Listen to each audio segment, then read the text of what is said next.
Okay, this is a trick to get a coin to bounce on top of a banknote.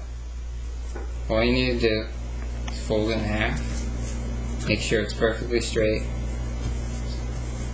fold in half again,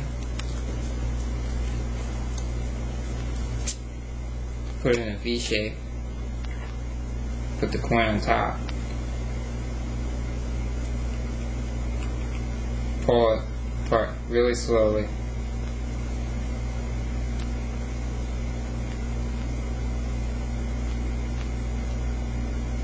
and it'll bounce.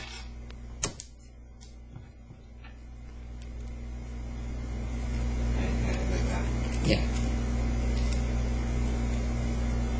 Pull it apart really slowly. It will automatically center itself,